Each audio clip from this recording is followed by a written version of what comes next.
Buenas noches con todos los participantes. Bueno, el tema que vamos a tocar el día de hoy es emergencias cardiovasculares y respiratorias. Me presento, quien habla, soy la doctora Claudia Torres Prado, soy médico cirujano.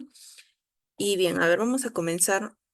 Como vamos a hablar del sistema cardiovascular, tenemos que tener en cuenta algunos conceptos sobre esto. Primero tenemos que tener en cuenta los componentes, ¿no? ¿Qué componentes tenemos? Tenemos el corazón, la sangre, los vasos sanguíneos.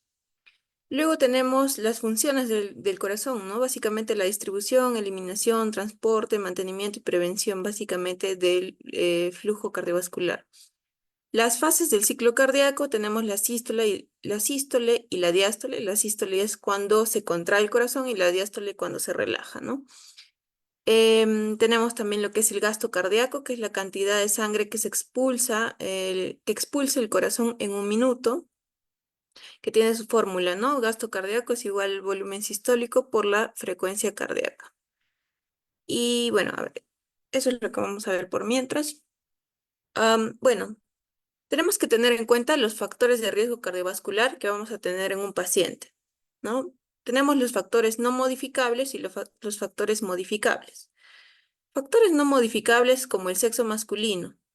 La edad, obviamente, elevada, en el caso de los varones, cuando hablamos cuando es más de 45 años, y las mujeres posmenopáusicas. Los antecedentes familiares son importantes, ¿no? Antecedentes de cardiopatía isquémica precoz, por ejemplo. Hay que tener en cuenta estos antecedentes ya en los hombres incluso menores de 55 años y las mujeres menores de 65. Factores de riesgo modificables, tenemos el tabaquismo, la hipertensión arterial, la diabetes mellitus, la hipercolesterolemia, ¿no? Es decir, por ejemplo, el aumento de LDL, que es como que el colesterol malo, por así decirlo, y una disminución del HDL, que este viene a ser como el colesterol bueno. La obesidad, sobre todo la obesidad abdominal, el sedentarismo, y otros factores ya muy, muy raros, ¿no? Como tenemos la hiperhomocisteinemia, aumento de proteína C reactiva, inflamaciones crónicas, hiperparatiroidismo, ¿no? Estos ya son factores un poco más raros, los que he mencionado son los más importantes. Bien, cuando hablamos de una alteración cardiovascular, sobre todo hablando de las cardiopatías isquémicas, tenemos que tener en cuenta lo que es la formación de la placa ateromatosa. ¿Qué es la placa ateromatosa? ¿No? Es esta formación, como vemos aquí en la última imagen, de una placa que está formada de depósitos extracelulares, ¿no? Comenzamos con, esta es la luz obviamente arterial y luego vemos que hay una infiltración grasa, ¿no? A esta zona empieza a formarse un preateroma, ya se forma la placa de ateroma. Esta placa de ateroma se vuelve un poco más fibrosa, por eso se llama fibroateroma, e incluso ya en esta zona se hace una lesión complicada, ya que esta placa puede estar, como vemos acá, puede estar estable, es en el caso del ateroma, inestable, ya es el caso del fibroateroma. ¿Y cuál es la placa complicada? Cuando se rompe la placa, ¿no? Eso es a nivel de las arterias. Entonces, cuando se rompe la placa, lo que vamos a generar muchas veces es una oclusión de un vaso, ¿no? En este caso, lo más peligroso sería una arteria coronaria que va a terminar ocasionando un infarto. Bien, para hablar de lo que es cardiopatía, cardiopatía isquémica, tenemos que tener en cuenta algunos conceptos previos de lo que es, por ejemplo, angina estable. ¿Qué es la angina estable, no?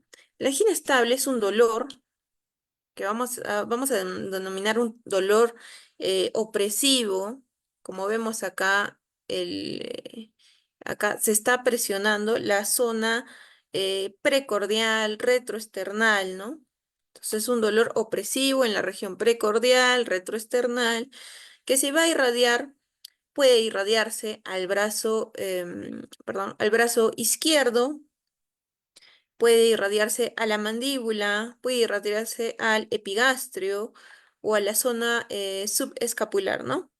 Tiene esas irradiaciones. Entonces es un dolor que va a comenzar sobre todo con esfuerzo, ¿no? El paciente viene y dice, bueno, yo estaba caminando o estaba haciendo un esfuerzo intenso y de pronto me apareció el dolor retroesternal. Es un dolor que generalmente dura menos de 20 minutos. Este dolor va a aliviar con el reposo, el paciente refiere, ¿no? Bueno, como empecé a sentir ese dolor, me senté y en menos de 20 minutos se me pasó. O llega a la emergencia este paciente y se le da lo que es los antianginosos como la nitroglicerina y se le pasa el dolor. Una consideración, ¿no? Algunos estudios consideran que en los pacientes con diabetes mellitus 2 deberíamos considerar también la disnea, es decir, la dificultad respiratoria, como una probable angina, ¿no? ¿Cómo se hace el diagnóstico de la angina estable?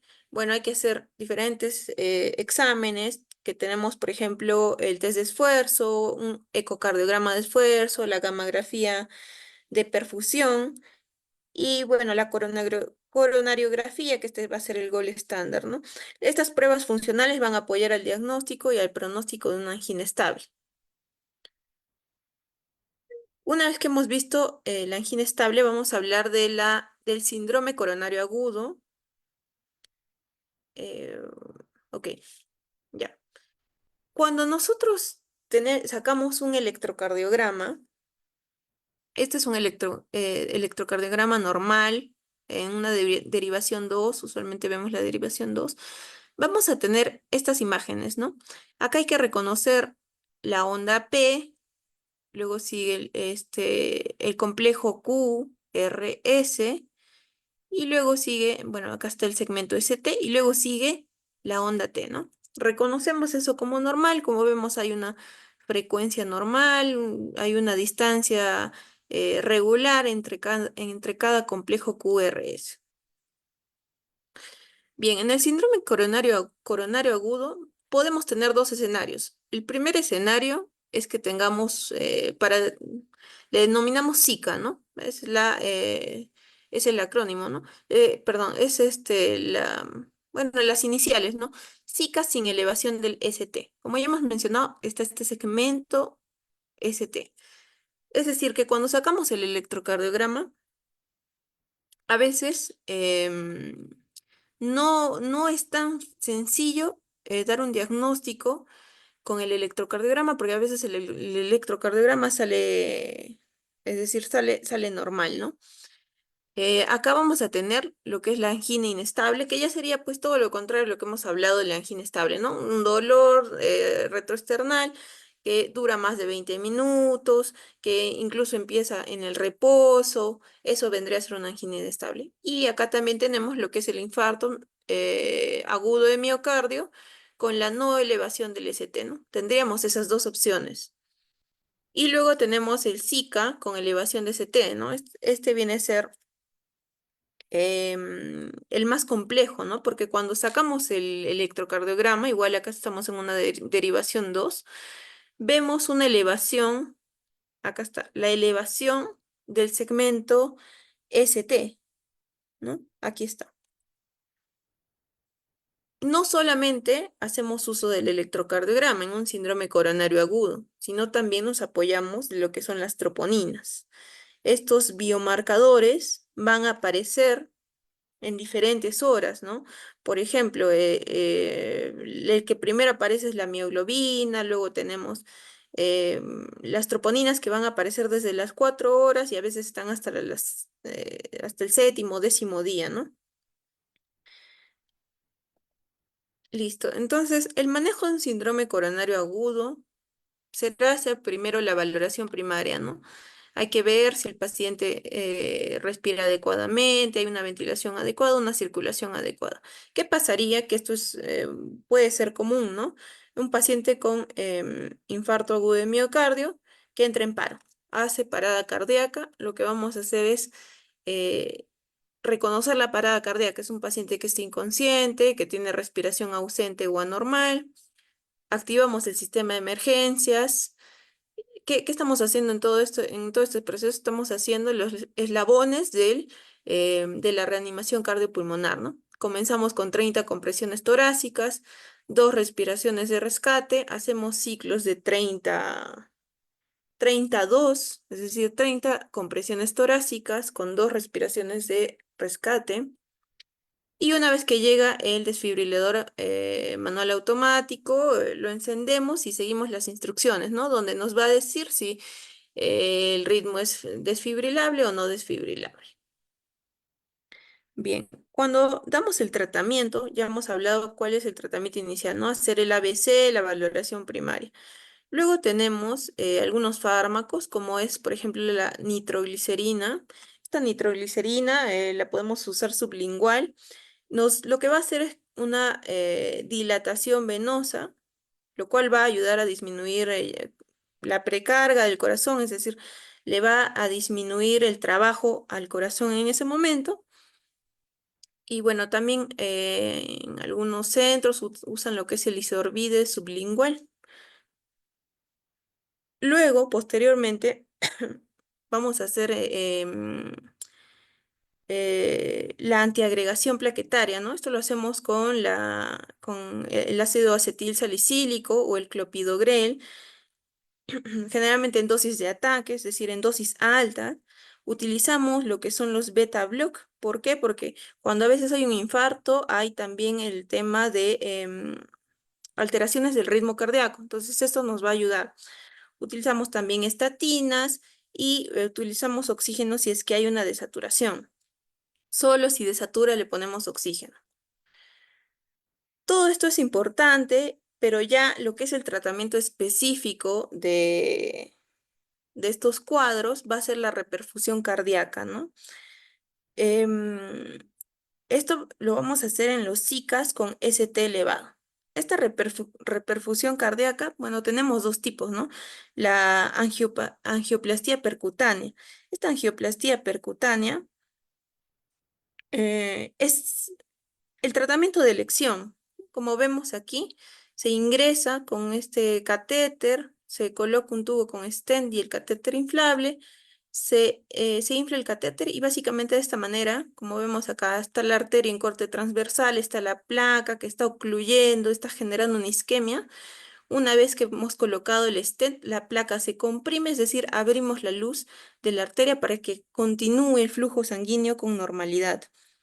Esta angioplastía percutánea tiene una ventana, ¿no? O sea, es decir, un periodo ventana en el que nosotros podemos hacer, es decir, si el paciente viene 2 o 3 días después, ya no es candidato para este tipo de procedimiento.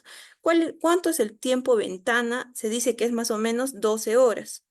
Idealmente debería ser menos de 120 minutos, pero a veces pasa que se pierde mucho tiempo entre que el paciente reconoce que es un problema cardíaco y asiste o es llevado a un centro médico, especializado incluso, ¿no? Que puedan hacer esta angioplastía percutánea. Si no se puede hacer, tenemos otra opción, que es la fibrinólisis, ¿no? La hacemos con alteplase, que este es un fármaco, y usualmente es eficaz dentro de las primeras 2 horas, pero por ahí hay un periodo también máximo de 12 horas. No podemos hacer la fibrinólisis en casos, por ejemplo, ¿no? De que el paciente tenga algo a nivel craneal. ¿A qué me refiero, no? Que tenga una neoplasia cerebral, malformaciones vasculares cerebrales, hemorragia interna activa o un traumatismo encefalocraneano severo o tuvo incluso un accidente cerebrovascular en los últimos 3 meses, no le podríamos hacer esto. Estos son obviamente son los escenarios ideales, ¿no? Donde el paciente llega todavía en los periodos de ventana y es candidato para hacer esto, porque si no, luego el paciente, ¿qué es lo que puede pasar? Que queda con secuelas, queda con insuficiencia cardíaca, entre otros, ¿no? Bien, ahora hablando de lo que es presión arterial. Me parece importante colocar esto porque a veces no sabemos cómo tomar la presión arterial. Entonces, para hacer un diagnóstico adecuado de hipertensión, tendríamos que saber cómo tomamos, ¿no? Primero, no conversar, ¿no? Por ejemplo, cuando el paciente está hablando, nos está contando de su día, etcétera, esto le agrega 10 milímetros de mercurio sobre la presión base del paciente, ¿no? Hay que apoyar el brazo a la altura del corazón. No apoyar este brazo, ¿cuánto nos aumenta? 10 milímetros de mercurio. Colocar el manguito en el brazo sin ropa, ya que la ropa gruesa nos va a aumentar entre 5 a 50 milímetros de mercurio. A veces por la flojera, no, señor, no se saque la chompa, etcétera. No, es mejor que se saque, no pasa nada, ¿no? Usar un tamaño de manguito adecuado, bueno, a veces estos manguitos, ¿no? En los pacientes obesos, a veces no nos permite cerrar adecuadamente el brazo, pero bueno, dentro de lo que tengamos y lo que podamos, trataremos de tomar bien la presión arterial. Apoyar los pies, es importante que los pies estén apoyados sobre el suelo porque si no aumentamos ¿cuánto? Más o menos 6 milímetros de mercurio.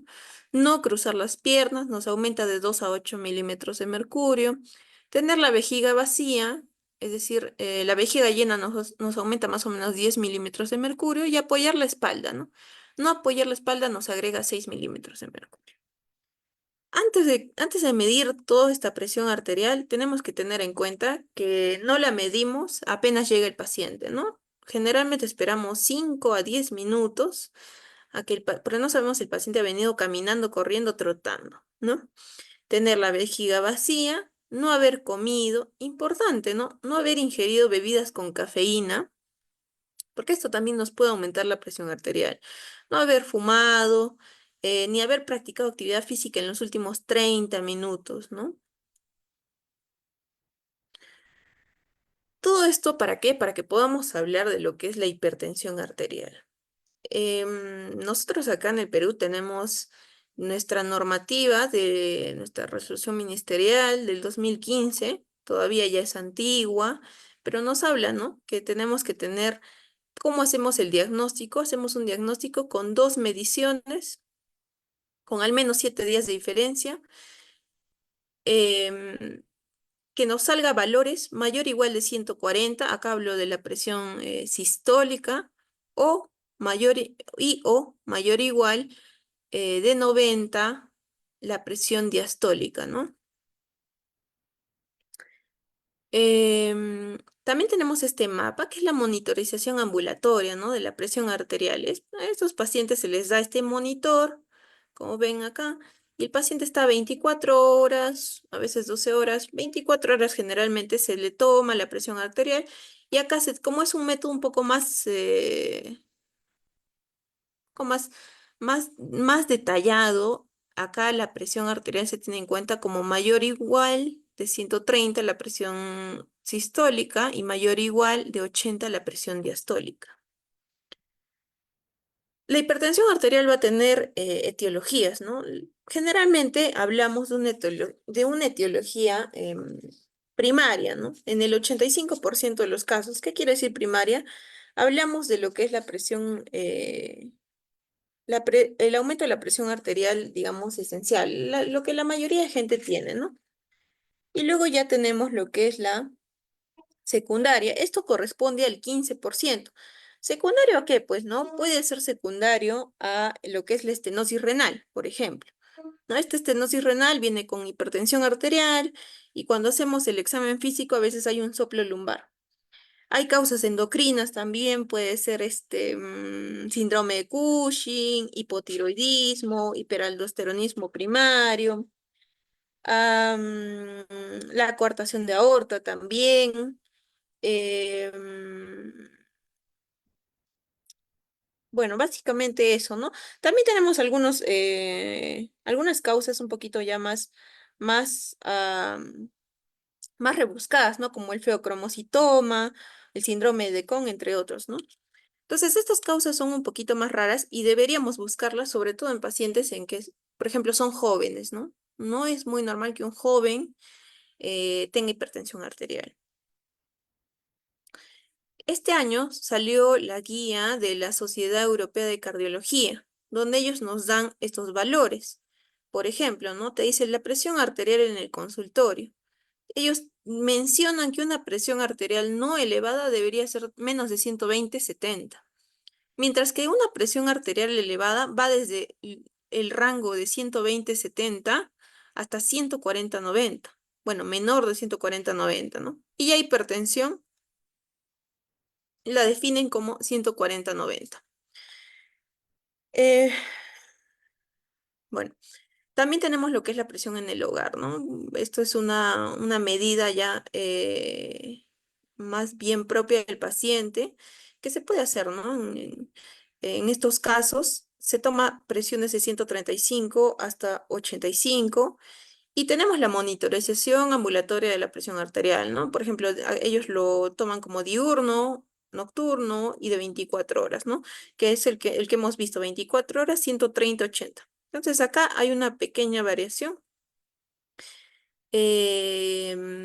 Y ojo que se aumenta esta nueva categoría, ¿no? De presión arterial elevada. No es hipertensión, pero ya en este punto podríamos ir implementando lo que son medidas no farmacológicas para no llegar justamente a este estadio, ¿no? De hipertensión. Y bueno, esto está, como les digo, en la norma técnica del 2015, ¿no? Del MINSA. Nos dice metas de presión arterial y nivel de recomendación. En los hipertensos en general, ¿cuánto debería estar su presión? Nos dice menos de 140/90. Diabéticos, menos de 140/80, hay que ser un poquito más estrictos, ¿no? Personas con proteinuria, es decir, pérdida de proteínas a nivel de la orina, menos de 130/80. Octogenarios, los abuelitos, ¿no? Mayores de 80 años, hipertensos. No es necesario que bajemos tanto la presión y acá nos los dicen, ¿no? Presión arterial entre 140 y 150. Em, a ver. Y ahora que hemos hablado ya de lo que es todo lo que es hipertensión arterial, hablaremos de la emergencia, ¿no? Que es la crisis hipertensiva. Esta crisis hipertensiva se define como niveles de presión arterial mayor de 180, la presión arterial sistólica, y o mayor de 120 la presión arterial diastólica. Acá tenemos que reconocer dos términos. Esto es importante. Urgencia, emergencia hipertensiva. ¿Urgencia qué es? Es decir, tengo esta elevación de presión arterial, pero no hay daño a órgano blanco. Y en cambio, la emergencia es esta presión arterial con daño a órgano blanco. ¿A qué me refiero cuando hablo de daño al órgano blanco? Hay ciertos órganos que van a ser más propensos a sufrir cuando hay una presión arterial elevada. Por ejemplo, tenemos los riñones, ¿no? ¿Qué nos puede generar en el riñón? Daño renal, microalbuminuria, que eventualmente ¿a qué nos lleva? A una insuficiencia renal crónica. A nivel del cerebro, tenemos el accidente cerebrovascular isquémico, las encefalopatías. A nivel del corazón, infarto al miocardio, muerte súbita, fibrilación auricular, hipertrofia ventricular izquierda. Y luego tenemos a nivel del ojo, retinopatía hipertensiva, ¿no? Acá tenemos, por ejemplo, el porcentaje de emergencias hipertensivas, es decir, el tipo de emergencia hipertensiva, ¿no? La mayoría que presentó infarto en un 24,5%, infarto cerebral, luego edema agudo de pulmón, encefalopatía hipertensiva, insuficiencia cardíaca, etcétera, etcétera, ¿no? ¿Qué signos y síntomas vamos a tener en una crisis hipertensiva? Esto es importante. La mayoría de hipertensos no tienen síntomas. Ustedes, si es que están en la práctica clínica, van a ver que muchas veces viene la abuelita, está totalmente tranquila. Le tomamos la presión y tiene una presión de 160, 108. Y usted le pregunta, señora, ¿tiene algún tipo de síntoma? No, yo me siento bien. Es que estos pacientes que no están bien controlados, que no reciben medicación, muchas veces hacen como que una resistencia, ¿no? Su cuerpo se acostumbra a este nivel de presión, pero no sabemos qué daño se está ocasionando, qué daño crónico se está ocasionando a nivel de los órganos blancos que ya hemos mencionado. Puede ser que haya, algunos estudios reportan, ¿no? Que hay síntomas, como cefalea, es decir, el dolor de cabeza, dolor de pecho, disnea, o sea, la dificultad para respirar. Pero también hay que tener en cuenta que si un paciente tiene una crisis hipertensiva y ya me refiere que tiene estos síntomas, yo sospecharía que hay un posible daño de órgano y me asustaría incluso más. Pero ¿qué pasa si el paciente tiene esta presión elevada, más no tiene ningún síntoma? El paciente te dice, no me duele nada, no me molesta nada, es más, yo ni sabía que estaba con la presión alta. Entonces, esta presión arterial severa, aislada, es decir, no tiene síntomas, ¿qué haremos? Hay que asegurarnos que la presión realmente es cierta, ¿no? Si es que hemos tomado adecuadamente, podemos volver a tomar la presión arterial en unos 10 minutos. Repetimos. Y si es que a pesar de esto nos está saliendo valores elevados, bueno, mm, ya, si es que después perdón, si es que después de esta presión arterial, esta nueva medición de presión arterial, hubo un descenso, es decir, la presión ha bajado por lo menos un poco, la presión arterial media bajó un 20% o la presión arterial sistólica ya está en menos de 180 y la diastólica menos de 110, podemos hacer un control médico dentro de las 24 horas. Pero si aún así, luego en el nuevo control nos sale la presión arterial en el mismo valor o incluso más alto, hay que tener en cuenta la paciente, si es una paciente que llevaba tratamiento previo, ¿no? A veces llevan su tratamiento con enalapril, losartán, etcétera. Le preguntamos, señora, ¿tomó la medicación? Nos dice no. Uy, ¿ahora qué hacemos? Le vamos a administrar el tratamiento antihipertensivo habitual o alternativo. Es decir, si la señora toma enalapril y el día de hoy viene a la consulta y te dice no lo tomé, pues le darás el enalapril vía oral. Si te dice que sí, sí lo tomó, podemos de todas maneras hacer un tratamiento farmacológico vía oral. Y si es que en este caso, ¿no? No tenía tratamiento, no sabemos, ¿no? Si tenía tratamiento o tenía hipertensión arterial previa, pero no recibe nada, le podemos dar también el tratamiento farmacológico vía oral y luego hacemos un control médico dentro de las 24 horas. ¿A qué voy con todo este algoritmo? Muchas veces en los centros médicos he visto que cuando viene el paciente hipertenso con una crisis hipertensiva y no tiene ningún síntoma, al toque se aceleran a ponerle el captopril sublingual, ¿no? Esta es una práctica que se hacía hace muchos años, pero hoy en día ya está demostrado que bajar los niveles de presión arterial súbitamente o rápidamente nos puede incluso desencadenar un infarto al miocardio, un accidente cerebrovascular. Es decir, nosotros por querer ayudar estamos haciendo más daño al paciente. No deberíamos bajar la presión arterial de manera súbita, por eso solamente vamos a indicarle su medicación habitual o la medicación que tengamos en ese momento, que nosotros deseemos iniciar medicación con eso, lo haremos vía oral. No es necesario ninguna vía rápida. Y obviamente, si es una persona que tiene su medicación habitual y empieza a hacer una crisis hipertensiva, hay que hacer el control médico en 24 horas, porque ¿qué quiere decir? Que el tratamiento que está recibiendo no es suficiente. Entonces hay que evaluar un cambio de tratamiento, un cambio de fármaco o una adición de un fármaco adicional, pero esto se puede hacer, digamos, de manera lenta, ¿no? No es necesario apurarnos porque podemos ocasionar más daño. En cambio, cuando hablamos de la emergencia hipertensiva, acá ya tenemos que hacer nuestro manejo general de emergencias, ¿no? Hacemos el ABCD, o sea, vemos que hay una vía aérea permeable, una ventilación, el control hemodinámico, evaluación neurológica, monitorización, canalización de vía periférica. Y si tenemos a la mano y podemos ir avanzando con la toma de laboratorios de rutina, mejor todavía, ¿no? Y lo mismo, ¿no? Si en la urgencia no era necesario que que disminuyéramos la presión arterial porque podíamos generar daño, tampoco en la emergencia, a pesar de que en este caso sí vamos a tratar de reducir la presión un poco más rápido, ¿no? Sí lo vamos a hacer más rápido, pero tenemos que tener en cuenta estos valores, sobre todo el primerito, ¿no? no vamos a bajar menos del 25% de la presión arterial dentro de la primera o las 2 primeras horas. O sea, no nos pasamos del 25%. Por ejemplo, si estamos en presiones de 160, 100, 110, podemos demorarnos 2 a 6 horas. Y si estamos en una presión de 135, 185, que esto vendría a ser una elevación casi mínima, como vemos, ¿no? Podemos usar 24 o 48 horas. Pero para la emergencia hipertensiva vamos a tener en cuenta solo la primera parte, ¿no?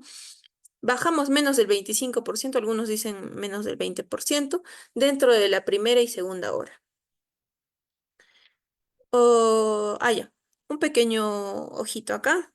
Cuando hay un accidente cerebrovascular, es decir, estamos sospechando, ¿no? Que hay una isquemia cerebral, una isquemia debido a una emergencia hipertensiva, no tenemos que bajar la presión arterial de manera muy baja, ¿no? Como normalmente lo haríamos. Acá las guías nos dicen que la presión debería mantenerse menor de 185, 110. Solamente te dice eso. ¿Por qué? Porque al final esta elevación de la presión está haciendo un mecanismo de contingencia en el caso de daño cerebral, ¿no? Entonces no lo bajamos a... no es necesario bajarlo demasiado, solo presión arterial menor de 185, 110. Algunos fármacos, bueno, tenemos muchas opciones de fármacos para usar en las emergencias hipertensivas. Tener en cuenta que acá la medicación es endovenosa, es decir, el paciente tiene que ir con su vía periférica, como ya lo mencioné, ¿no? Por ejemplo, tenemos el nitroprusiato. Este nitroprusiato es el más potente, hablando en el caso de la nitroglicerina, ¿no? En cambio, la nitroglicerina, ¿cuándo la vamos a preferir? Cuando tenemos una emergencia hipertensiva con infarto al miocardio. Preferimos esto. Tenemos todos estos y también el abetalol, ¿no? El abetalol, bueno, es de uso general para emergencias hipertensivas, pero también tiene su indicación, sobre todo en gestantes y en disección de aorta, ¿no? La prevención importante, ¿no? Medidas preventivas para controlar la hipertensión arterial. Hay que vigilar el tratamiento de los antihipertensivos. ¿Lo está tomando? ¿Lo toma adecuadamente? ¿O el tratamiento es adecuado? Porque muchas veces pasa que no es adecuado y por eso entran en crisis hipertensiva. Restricción de la ingesta de sal, evitar el consumo de alcohol, aumentar el consumo de frutas y verduras. Esto está dentro de esta dieta llamada DASH, ¿no? La dieta DASH, que es la que se ha recomendado para los pacientes que tienen hipertensión arterial. Consumir alimentos bajos en grasa y la reducción y control de peso, ¿no? Dice que si es que uno baja más o menos 10 kilos, ¿no? de sobrepeso, va a disminuir aproximadamente entre 10 a 12 milímetros de mercurio. Entonces es importante también las otras medidas que no son farmacológicas. Otro, otra emergencia que tenemos la pericarditis y el taponamiento cardíaco. ¿La pericarditis qué es? ¿No? Lo tenemos aquí en la imagen. Es básicamente la inflamación de esta capa que va a cubrir el corazón, que es el pericardio. ¿Cómo la reconocemos clínicamente? Es un paciente que viene con dolor torácico que aumenta con la inspiración. Es decir, cuando el paciente inspira aire, él va a decir, uy, me aumenta el dolor a nivel del tórax. También puede tener disnea, o sea, dificultad para respirar, pero que esta disnea va a mejorar cuando el paciente se sienta hacia adelante. Ahí se van a dar cuenta, ¿no? Y en el examen físico, cuando ponemos el estetoscopio a nivel del corazoncito, vamos a escuchar como un roce pericárdico, es el roce de las membranas pericárdicas. Otro, otra emergencia, tenemos el taponamiento cardíaco, que se caracteriza por la triada de Beck, ¿no? Clínicamente tenemos los ruidos cardíacos apagados. Ponemos el estetoscopio, no se escucha los ruidos cardíacos. Ingurgitación yugular positiva, que es decir, es como esta hinchazón de la vena yugular, ¿no? Esto no es normal. no se ve en un paciente normal, pero un paciente que tiene problemas cardíacos probablemente veamos esto, incluso tiene sus grados, ¿no? Tiene hasta 4 grados. Como está llegando casi hasta el ángulo de la mandíbula, probablemente esto sea de cuarto grado, ¿no? Hipotensión también tenemos, que conforma la tríada de Beck. Y algo importante que también tenemos el pulso paradojal. ¿Qué es el pulso paradojal? Es el pulso que durante la inspiración va a disminuir exageradamente su amplitud. O sea, esto no es normal, ¿no? Por eso es que se le llama paradojal o paradójico. Cuando hacemos el electrocardiograma, en el caso de pericarditis, vamos a ver que hay un aumento del ST. ¿Se acuerdan como en el síndrome coronario agudo? Había un aumento, también había un aumento del ST, pero este aumento era que hacia arriba, era así, como una montañita, ¿no? En cambio, este aumento del ST, si vemos acá, es cóncavo hacia abajo. Esa es la diferencia. No nos vamos a confundir. Cóncavo hacia abajo. También se le puede sacar, obviamente, su ecocardiografía. Acá podemos ver, ¿no? Un derrame pericárdico. Y ahí también en la ecocardiografía nos da lo que es el diagnóstico de taponamiento cardíaco. ¿Cuáles son las causas de la pericarditis? Uy, hay un montón, ¿no? Por ejemplo, infecciosas, tuberculosis, virus, bacterias, hongos. Iatrogénicas, obviamente la cirugía cardíaca, entre otros. Inmunológicas, el lupus eritematoso, la artritis reumatoide, etcétera. Y misceláneas, pues la malignidad, ¿no? Los tumores, hipotiroidismo, etcétera, ¿no? Son muchas causas de derrame pericárdico. Y en el caso del taponamiento cardíaco, la primera causa será la pericarditis infecciosa, transudación serosa, traumatismos, ¿no? Neoplasias, procedimientos invasivos, enfermedades autoinmunes, etcétera. ¿Cuál va a ser el tratamiento, por ejemplo, del taponamiento cardíaco? Bueno, vamos a tener en cuenta la causa de base, ¿no?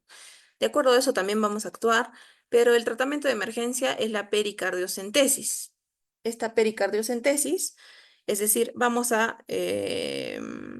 con una aguja a nivel vamos a localizar el cifoides, esta parte de aquí, la última parte del esternón, con el borde intercostal izquierdo, ponemos la aguja en región subcifoidea, en un ángulo así como ven acá en la imagen entre 15 y 45, con una dirección hacia el hombro, aspiramos y ahí podemos hacer la pericardiocentesis, ¿no? Esto usualmente lo hacen los médicos calificados.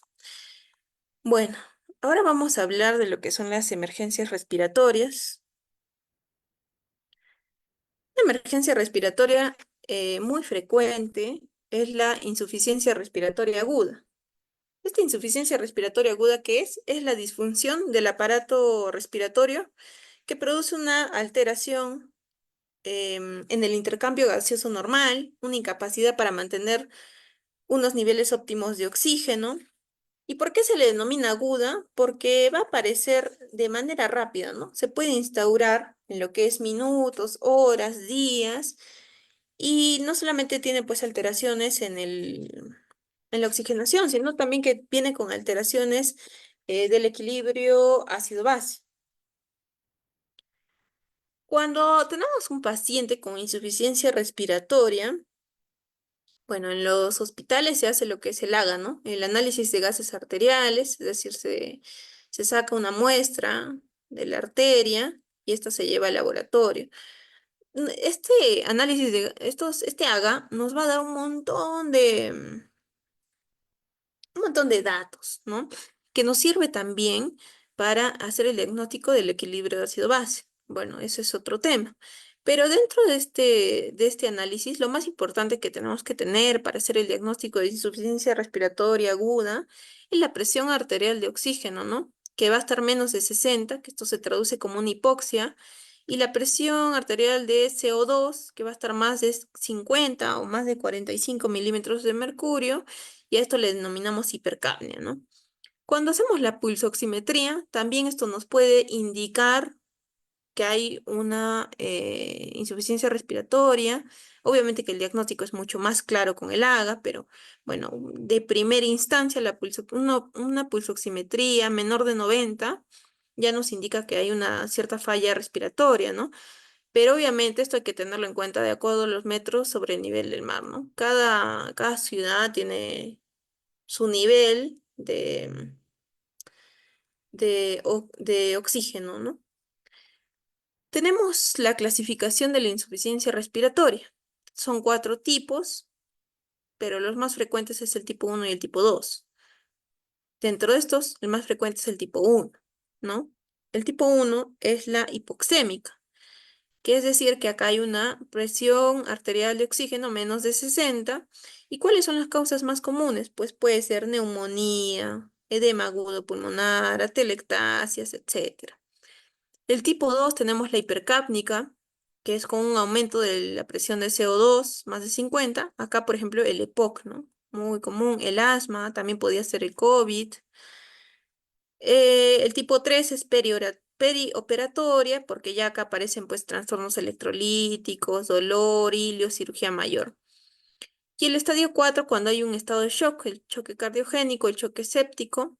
Y recordar que esta es una clasificación, pues, de acuerdo al AGA. Si no, no podemos saber realmente qué tipo es, ¿no? Signos y síntomas de la insuficiencia respiratoria, como hemos visto, puede haber hipoxemia o hipercapnia, o incluso los dos, ¿no?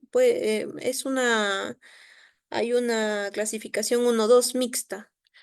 En este caso, cuando hay hipoxemia, vamos a tener disnea, que es la dificultad respiratoria, taquipnea, que es la frecuencia respiratoria elevada, la cianosis, ¿no? El paciente empieza a presentar coloración azulada de la piel, diaforesis, que es la sudoración, somnolencia, convulsiones y coma.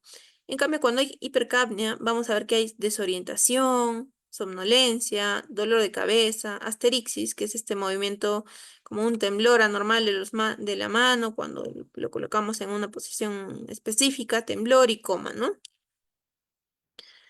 Exámenes auxiliares, vamos a pedir obviamente una radiografía de tórax, hemograma, creatinina, urea, electrolíticos, exámenes bacteriológicos, si es que tenemos a la mano también tomografía de tórax. ¿Todo esto para qué? Porque las causas de insuficiencia respiratoria son múltiples y es necesario saber cuál es la causa para poder dar el tratamiento de la causa de base, ¿no? Pero un manejo en general de la insuficiencia respiratoria sería colocar al paciente en posición semisentada. Esta posición le va a permitir em, respirar mejor, ¿no? Hay que hacer una evaluación de las funciones vitales, es decir, vamos a monitorizar la saturación de oxígeno, presión arterial, frecuencia cardíaca, respiratoria. Tenemos que ponerle una vía endovenosa. Brindar apoyo oxigenatorio convencional, si lo tenemos. Realizar abordaje por prioridades, ¿no? El ABC. Evaluar la permeabilidad de la vía aérea o si el paciente no es capaz de oxigenar o de ventilar eficazmente. En estos casos, pues ya podemos proceder a lo que es la intubación. Y la exploración física breve y la historia clínica, ¿no? Esto nos va a dar básicamente el diagnóstico. Y el abordaje clínico, pues, ¿no? De la enfermedad de base.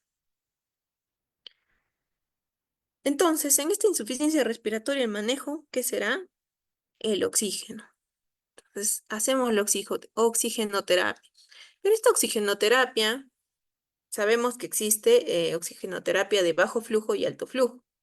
Cuando hablo de bajo flujo, me refiero que el flujo pues es inferior, ya que el paciente, lo que le vamos a dar es inferior a lo que él necesita incluso, ¿no? El paciente tiene que añadir aire ambiental en cantidad variable para satisfacer su demanda de flujo. Es decir, va a recibir oxígeno al 100% con aire de ambiente. ¿Qué opciones tenemos acá? La cánula binasal, ¿no? La mascarilla simple y la mascarilla con reservorio. La cánula binasal, recordamos que la podemos dar entre 2 a 5 litros por minuto. No deberíamos dar más de este flujo a través de este dispositivo. Las ventajas es que es muy sencillo ponerlo. y es cómodo, relativamente cómodo para el paciente. Las desventajas es que requiere que las vías nasales estén abiertas y bueno, a veces pues se desprende fácilmente o si es un paciente a veces inconsciente o semiconsciente, a veces se lo sacan, ¿no? Y a veces pues puede generar sangrados porque sangrado a nivel de la mucosa, porque reseca un poco la mucosa nasal, ¿no? Tenemos luego la mascarilla simple, acá ya le podemos aumentar el flujo entre 6 a 10 litros. Como vemos acá, el porcentaje de oxígeno es más alto y es una buena opción para quienes respiran por la boca, ¿no? La desventaja es que no sabemos exactamente qué porcentaje de oxígeno estamos suministrando, mientras que la mascarilla con reservorio ya va desde los 6 a 12 litros y en el caso de la reinhalatoria y con la no reinhalatoria 10 a 15 litros, ¿no? Acá el porcentaje de oxígeno más alto, es más alto, ¿no? Es buena para quienes respiran por la boca, pero hay también una cierta inseguridad del porcentaje de oxígeno administrado. Mientras que tenemos los sistemas de alto flujo, ¿no? Acá hay un suministro de un volumen de gas mayor de 40 litros por minuto. Es decir, que básicamente le estamos dando todo el oxígeno al paciente. Él no tiene por qué recibir un oxígeno ambiental, ¿no? Esto nos asegura una fracción inspirada de oxígeno estable y tenemos como, por ejemplo, el dispositivo, la máscara de Venturi, ¿no? Esta máscara Venturi tiene ciertas características. Primero, que regulamos la FiO2 administrada, va a provocar una presión negativa que succiona el aire del ambiente a través de la ventana regulable del dispositivo. Tiene un orificio o ventana regulable del aire inspirado. Generalmente viene indicado el flujo que hay que seleccionar para conseguir la FiO2 deseada y el flujo de oxígeno que llega a la mascarilla pasa a través de un pequeño orificio, lo que provoca la multiplicación del flujo explicado por el efecto de Bernoulli, ¿no? Como sabemos, la oxigenoterapia es un procedimiento escalonado, ¿no? Entonces, así, de manera escalonada, podemos hablar ahora de lo que es la ventilación no invasiva. Como vemos, este es un ejemplo de ventilación no invasiva, ¿no? A veces cambian las interfaces. Se deben acordar que en la época de COVID salieron varias interfaces, ¿no? Esta, por ejemplo, salía la que era como un casco, el helmet, entre otras. ¿Cuándo damos ventilación no invasiva o cuándo podemos indicar en exacerbaciones de POC? Es una buena idea. Edema pulmonar cardiogénico agudo, neumonía en pacientes inmunocomprometidos, el destete del paciente con EPOC de la ventilación invasiva o prevención post-extubación de la insuficiencia respiratoria en pacientes con riesgo. También debemos tener en cuenta esto cuando tenemos, como les dije, cuando sacamos el AGA nos da varios datos. Acá podemos sacar también lo que es la presión arterial de oxígeno entre el FiO2. Este es un buen marcador que cuando está menos de 200 ya deberíamos iniciar ventilación invasiva o considerar, ¿no? Al menos. Pero la ventilación mecánica, que ya es cuando el paciente, como vemos acá, está inconsciente, tiene su tubo endotraqueal, perdón, tiene su ventilador mecánico, etcétera, ¿cuándo vamos a considerarlo? Cuando hay una incapacidad para oxigenar y o ventilar. Una frecuencia respiratoria, por ejemplo, ¿no? Más de 35 respiraciones por minuto, la presión arterial de oxígeno menos de 60, lo que les dije, ¿no? El PAFI, esto le decimos el PAFI, ¿no? La presión de oxígeno entre la fracción inspirada de oxígeno, menos de 200. Bueno, algunas literaturas hablan menos de 150. La presión de CO2 más de 55, deterioro del estado de conciencia, inestabilidad hemodinámica, ¿no? U otros parámetros que también nos habla el AGA para ventilación mecánica es la gradiente arterioalveolar mayor de 450. Y bueno, a ver. Bien, entonces hemos hablado ya de todo lo que es insuficiencia respiratoria y las múltiples causas, ¿no? Ahora vamos a hablar de lo que es la crisis asmática. Para hablar de crisis asmática, primero tenemos que tener en cuenta un concepto muy claro que es el asma. ¿Qué es el asma? Es una enfermedad inflamatoria. ¿Por qué inflamatoria? Porque suceden muchas cascadas inflamatorias a nivel de la fisiopatología. Es crónica. Está asociada a una hiperreactividad bronquial. ¿A qué se refiere la hiperreactividad bronquial? Es decir, hay una reactividad alterada del bronquio cuando ingresa digamos, un elemento que normalmente no debería generar una constricción del bronquio, por ejemplo, ¿no? En el caso, por ejemplo, del el polvo o, o algunos alergenos, ¿no? El frío, medicamentos, virus. Esta es una vía respiratoria normal, pero acá vemos que hay una vía respiratoria inflamada, estrecha, por el asma. ¿Y esto qué es lo que nos va a ocasionar? Una dificultad respiratoria, pues, ¿no? Recordamos dentro de la epidemiología que generalmente el asma se presenta de inicio en la infancia. Por eso es la enfermedad crónica más frecuente en la infancia, ¿no? ¿Qué factores de desarrollo del asma tenemos? Hay un factor genético, ¿no? Hay muchas veces cuando el padre, la madre son asmáticos, es muy probable también que el niño sea asmático. ¿Por qué? Porque hay genes que predisponen a la atopía. La atopía es básicamente los pacientes que son alérgicos, ¿no? Y genes que predisponen a la hiperrespuesta bronquial.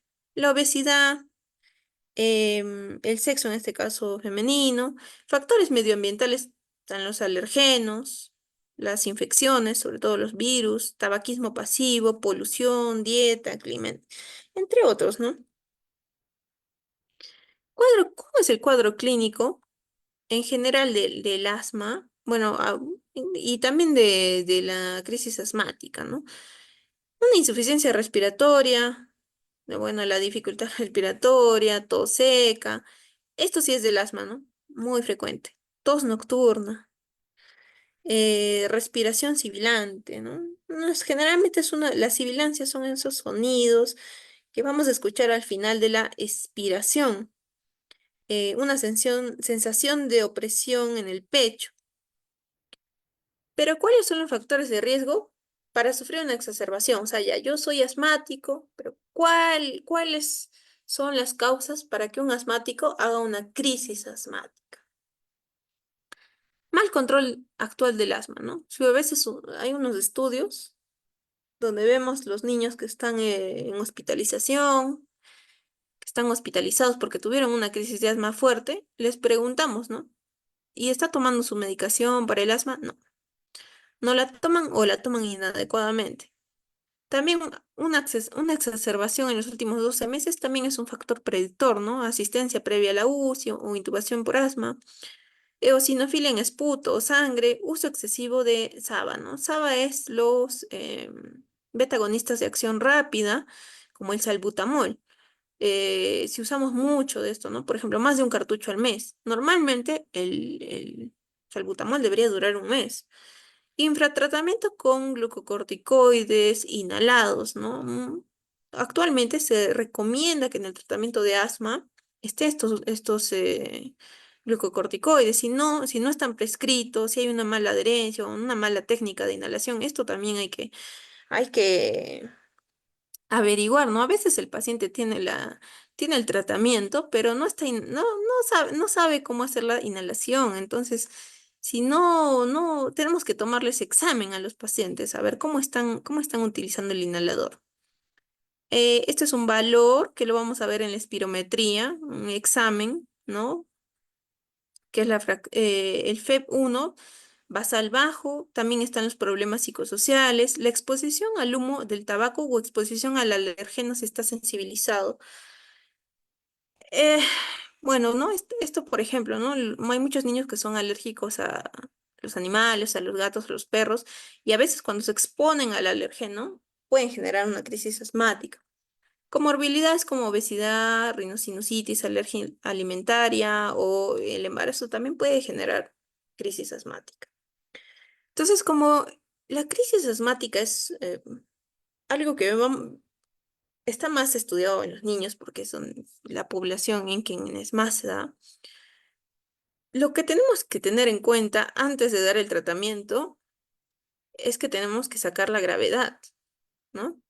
De acuerdo a esto tenemos el Pulmonary Score, muy conocido para la crisis de asma en niños, que va a tener valores como por ejemplo, ¿no? La frecuencia respiratoria, sibilancias y el uso de esternocleido mastoideo. Bueno, uso de músculos, músculos respiratorios, por así decirlo. Tenemos una puntuación de 0 a 3. Acá vemos están los valores, las sibilancias, 0 no, al final de la expiración, toda la expiración, esto obviamente es con el estetoscopio, ¿no? Y 3 puntos si es que hay una inspiración y expiración, pero sin estetoscopio. El uso de músculos accesorios, no, en el caso de 0, 1, incremento leve, 2, aumentado y 3, actividad máxima, ¿no? La valoración global, una vez que hacemos esto, el pulmonary score, tenemos que va a ser leve si nos da un puntaje de 0 a 3, de 4 a 6 moderada y de 7 a 9 grave. Esto se correlaciona con la saturación de oxígeno, ¿no? Si es leve, va a estar saturando más de 94%, moderada entre 91 y 94 y grave menos de 91, aproximadamente, ¿no? Y como ya había mencionado, el manejo es según la gravedad. Eh, ya, si es leve, ¿qué deberíamos hacer? Vamos a usar los ABAs, ¿no? Los beta agonistas de acción rápida. ¿Cuáles son los beta agonistas de acción rápida? A ver, vamos a recordar, ¿no? Son el salbutamol, el fenoterol, terbutalina y, si no me equivoco, el albuterol. Más usado es el salbutamol, ¿no? Este es un tratamiento de rescate. ¿Por qué? Porque inicia a los 20 segundos. Ni bien le hacemos, el paciente ya a los 20 segundos ya va a sentir la mejoría. Tiene algunos efectos adversos, por ejemplo el salbutamol, ¿no? Como por ejemplo el tremor, es decir, hay como un pequeño temblor de las manos, taquicardia, puede generar que el corazón se acelere, ¿no? Luego tenemos en el caso moderado, seguiremos utilizando, perdón, aquí en el leve. Acotar que, bueno, la dosis más o menos vamos a comenzar con 2 PAF. Le damos 2 PAF y vamos a esperar pues 10, 15 minutos y luego volvemos a evaluar si el paciente está respirando mejor. Si no, podemos volver a dar otros 2 PAF, así hasta 3 ciclos más o menos. Si no mejora ya, bueno, seguiremos usando los ABA, pero ya podemos utilizar los, em, los agonistas de acción larga, ¿no? Que son, por ejemplo, el bromuro de hipatropio.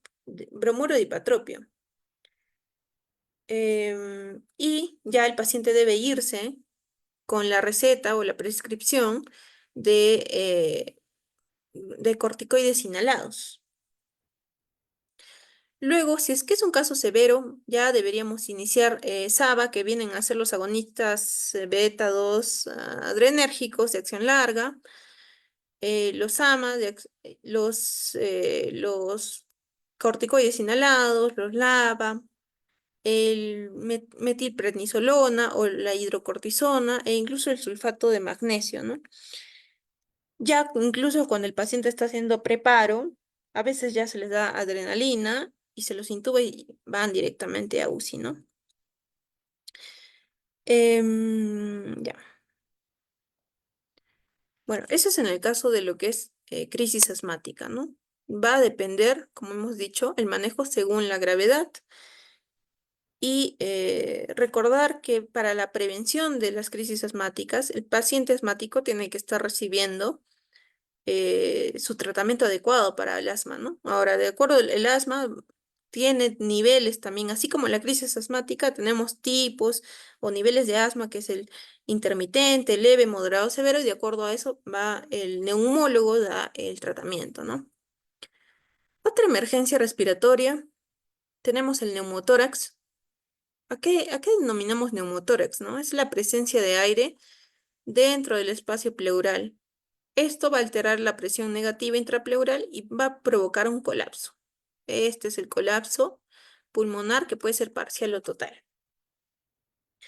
Los tipos de neumotórax tenemos un neumotórax traumático o perdón, o un neumotórax espontáneo. Traumático puede ser pues iatrogénico, no iatrogénico, ¿no? Espontáneo, el primer puesto se lo lleva las bulas. Las bulas son unas formaciones em, que ya vienen básicamente desde, que ya, o sea, son inherentes al paciente, básicamente son, eh, no deberían generar síntomas, no genera ningún síntoma hasta que genere el neumotórax, ¿no? Generalmente son neumotórax no tan complejos y usualmente lo vamos a ver en pacientes delgados, flacos, ¿no? Em, Otras causas también del espontáneo puede ser la tuberculosis, el EPOC. ¿Cuál es el cuadro clínico del neumotórax? Tenemos la disnea, que es la dificultad respiratoria. Puede haber tos, ¿no? Tos seca, sobre todo, ¿no? Dolor torácico. Y cuando hacemos el examen físico y colocamos nuestro estetoscopio a nivel de los pulmones para hacer el examen pulmonar, vamos a observar que no hay murmullo vesicular. No pasa, no se escucha nada. Cuando colocamos nuestra manito, cuando hacemos el examen pulmonar, a veces nosotros colocamos la manito en la espalda del paciente y le decimos al paciente que diga 33. Y ahí vamos a observar que se sienten las vibraciones vocales con la mano, ¿no? Pero cuando hay un neumotórax, yo pondré mi manito acá, el paciente va a hablar y voy a sentir las vibraciones vocales o disminuidas o de por sí no las voy a sentir. Y cuando hago la percusión, ¿no? Cuando hago la percusión con mis manos en este pulmón, vamos a observar vamos a escuchar un tono timpánico. ¿Por qué? Porque está lleno de aire, ¿no? ¿Cuál es el manejo del neumotórax simple? Si es que es menos del 20%, generalmente solo se observa pueden intentar darle oxígeno, pero si es más del 20%, ya está indicado lo que es el drenaje, ¿no? La toracostomía. Acá la emergencia no es tanto el neumotórax simple, que bueno, de por sí es un paciente que se va a quejar de dolor, ¿no? La emergencia viene a ser el neumotórax atención, que va a tener básicamente los mismos síntomas, ¿no? Tenemos disnea súbita, taquicardia, taquipnea. Vemos aquí, este es un neumotórax simple, este es un neumotórax atención, que hay una desviación de la línea media de la tráquea. También cuando hacemos el examen físico, no escucharemos el murmullo vesicular, las vibraciones vocales estarán disminuidas y cuando hacemos la percusión, que escuchamos un tono timpánico.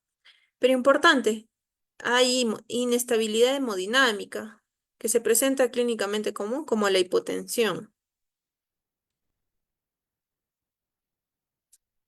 Si le sacamos una radiografía a este paciente, sabemos, ¿no? Que esta zona está radioopaca, es decir, está básicamente blanca, es el colapso pulmonar, y hay una desviación de la línea media, una desviación de la tráquea. Esto viene a ser un neumotórax, ¿no? Atención. ¿Cuál es el manejo del neumotórax atención? Em, de primera instancia, podríamos hacer una aspiración con aguja. ¿Cómo se hace esta aspiración con aguja? Lo vamos a hacer en el segundo espacio intercostal, teniendo en cuenta la línea media clavicular, y aspiramos, ¿no? Básicamente como la imagen. Posteriormente, esto es en la sala de emergencias. Posteriormente, ya con más tiempo, le vamos a poner su drenaje torácico, pero ya no lo hacemos acá arriba, lo hacemos aquí, ¿no? A nivel del quinto espacio intercostal. Y ya, bien, eso sería más o menos el resumen de todo lo que son emergencias cardiovasculares y respiratorias. Sin embargo, es un tema bastante amplio. Hay algunas emergencias de repente que no hemos tocado, pero si tuvieran alguna pregunta, alguna duda, y la pudieran escribir en el chat. También estaría atenta para poder responderles y recordarles que estas capacitaciones pueden obtener su certificado, ¿no? A veces es bueno que hayan entrado y que hayan podido escuchar toda la ponencia que, bueno, ha sido un poco larga, pero si pueden obtener su certificado de manera como una constancia, ¿no? De que han estado presentes. Bueno, pueden, ya saben, escribir a los números que están en pantalla y solicitar su certificado. A ver, vamos a ver si es que...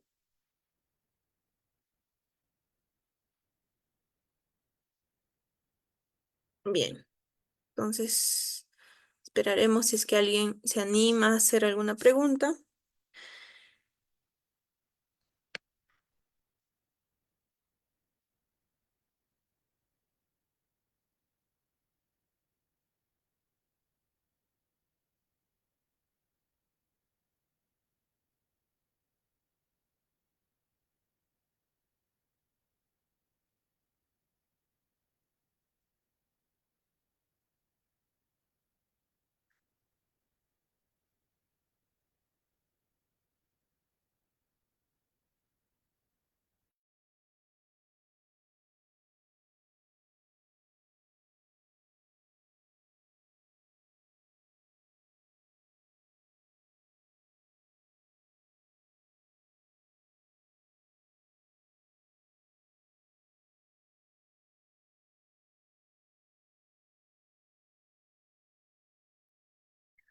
Bien, como no hay preguntas, entonces,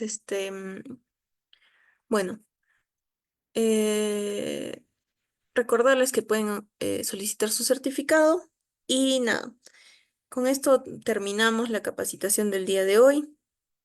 Les deseo muy buenas noches y gracias.